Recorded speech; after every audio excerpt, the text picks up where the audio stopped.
Bonjour mes parfumés célestes. Nous allons rentrer dans une nouvelle saison. Et pour cette nouvelle saison, nous devons absolument nous organiser. C'est pour cela que j'ai reçu de mettre en place la planification prophétique. Qu'est-ce que c'est la planification prophétique? Je ne parle pas d'un agenda. On va établir une différence entre la planification que nous sommes habitués et que d'ailleurs c'est complètement normal et important également, nous organiser, planifier, construire, établir parmi toutes nos responsabilités familiales, personnelles, professionnelles et spirituelles, nos activités. Mais je vous parle d'une autre planification. La planification prophétique. C'est une planification qui n'a pas au centre tout ce que nous allons faire, sinon plutôt qui nous sommes.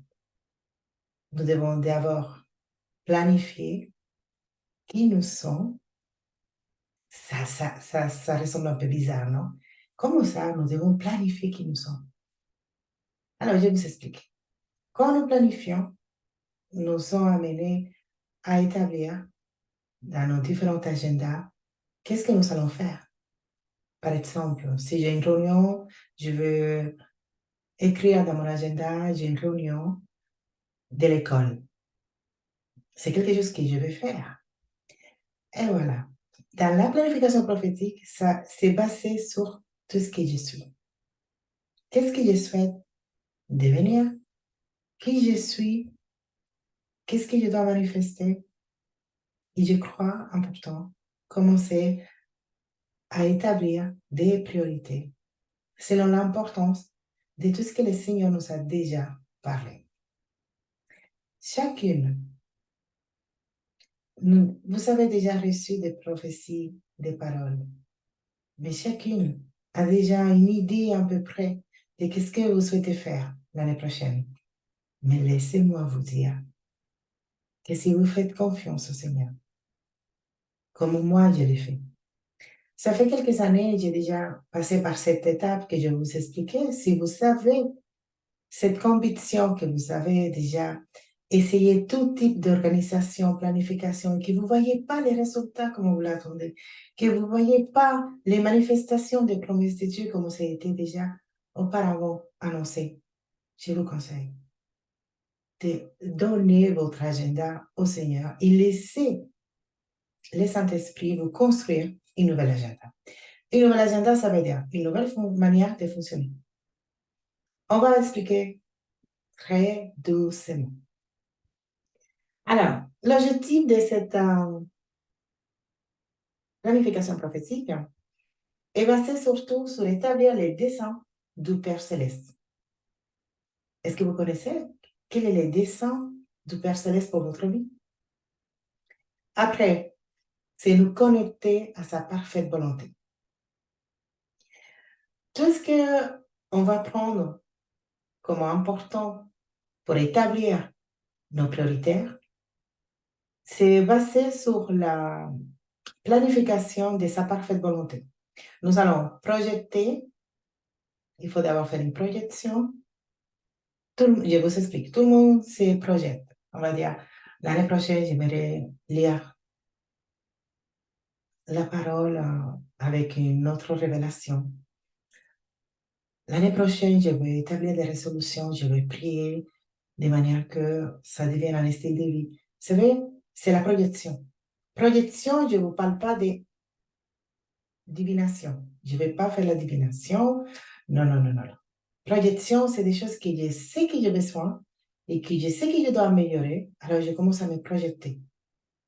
Ce n'est pas non plus prophétiser. Hein. Il faut faire la part des choses. Hein. Je ne vais pas commencer à me projeter en disant, je prophétise, que je vais prier. Non, non, non. Parce que nous parlons d'une décision, d'un choix. Je n'ai pas besoin de prophétiser pour faire un choix. Ça me suffit d'être convaincu, de décider et de le faire. Alors, pour cela, on va commencer à lire la parole. Ésaïe 46, versets 9 et 10 dit, rappelez-vous les premières choses, celles des temps anciens, car je suis Dieu et il n'y a point d'autre. Je suis Dieu, il n'y a point comme moi. J'annonce dès le commencement ce qui doit arriver et longtemps d'avance ce qui n'est pas fait encore. J'ai dit, mon dessein tiendra et j'exécuterai toute ma volonté. Et voici la parole qu'on va prendre comme référence. Commencer à travailler notre planification prophétique. Notre planification va dépendre d'Ésaïe 46, versets 9 et 10. On va continuer. On va lire encore. On va également Ésaïe 14, 24. L'Éternel des armées l'a juré, disant, certainement, la chose arrivera comme je l'ai projeté. Et ce que j'ai reçu s'accomplira. Mais l'Éternel des armées, c'est lui qui va projeter. Alors, comment nous allons procéder? Si c'est l'Éternel qui a déjà annoncé tout ce qui a été depuis le commencement, si c'est lui lui-même qui va projeter, nous devons simplement être à l'écoute. Si nous sommes à l'écoute de l'Esprit, tout d'abord, en connaissant les desseins de l'Éternel, nous allons construire notre planification prophétique de manière que c'est juste être à l'écoute, écrire, proclamer et croire. On continue. Cette fois-ci, nous allons lire Genèse 1, 3 et 4. Et Dieu dit que la lumière soit, et la lumière fut. Et Dieu vit que la lumière était bonne. Et Dieu sépara la lumière avec les ténèbres. Et oui, je suis à l'écoute. C'est l'Éternel qui va projeter son dessein qu'il a établi pour ma vie. Et tout de suite après, on va établir une séparation. Et c'est très facile. Je vais vous donner l'exemple de Joseph.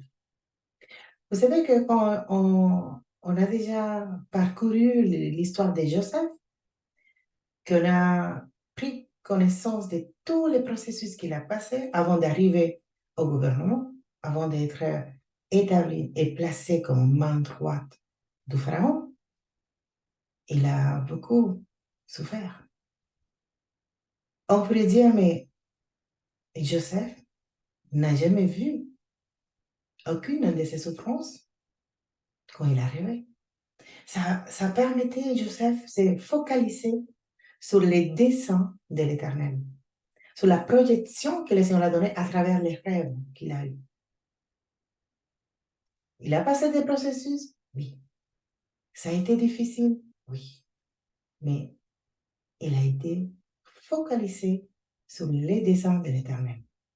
La séparation lumière-ténèbres va nous permettre de filtrer parmi tous les processus que nous avons déjà passés, traversés, toutes les circonstances, situations, et établir la lumière et nous focaliser dans la lumière, tout en sachant que l'Éternel nous a déjà rappelé son dessein éternel. Et on ne va pas se couper des ténèbres.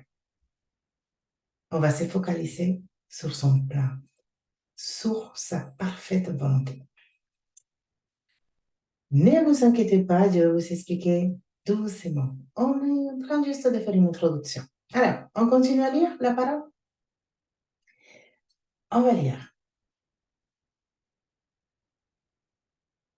1 Corinthiens 14, 33. Car Dieu n'est pas un Dieu de désordre, sinon un Dieu de paix.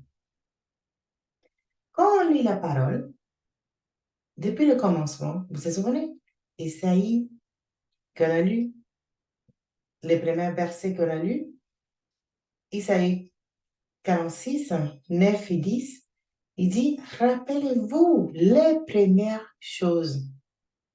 celle des temps anciens. Ici, nous sommes en train de faire ce rappel de la parole, Genèse, les commencements. Et la lumière soit. Après, on a vu comment le Seigneur a établi la lumière, il a organisé, il a séparé, il a établi des limites, mais nous avons déjà un modèle à suivre. Que la lumière soit. Qui est la lumière? Le Seigneur Jésus-Christ. Lui amène la lumière à notre vie. Alors, sa lumière, à travers sa parole, va filtrer notre vie, va séparer la lumière des ténèbres. La connaissance de sa vérité va nous affranchir. Quand nous focalisons sur la lumière, se produit en nous une délivrance.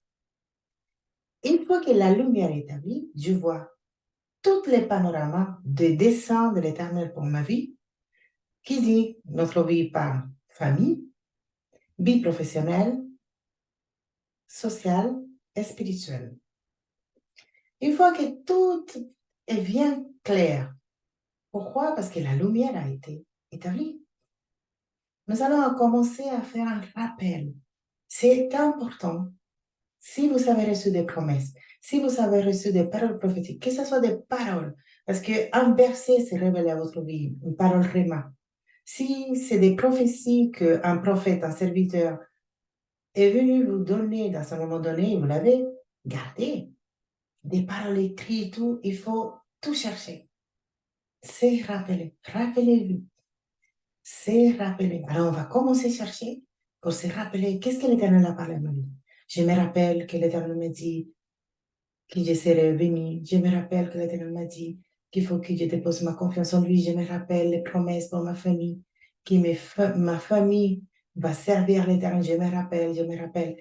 Et bien après, la lumière établie et produit une séparation. Je me rappelle de toutes ces promesses. Tout de suite après, à l'image de la Genèse, on va établir un miroir. On va s'en servir de la Genèse comme un miroir pour notre propre vie. Dans la Genèse, on voit que l'Éternel a dit que la lumière soit. Cette lumière a mis en évidence les chaos, les désordres. Alors ne soyez pas découragés, c'est la lumière met en évidence votre désordre.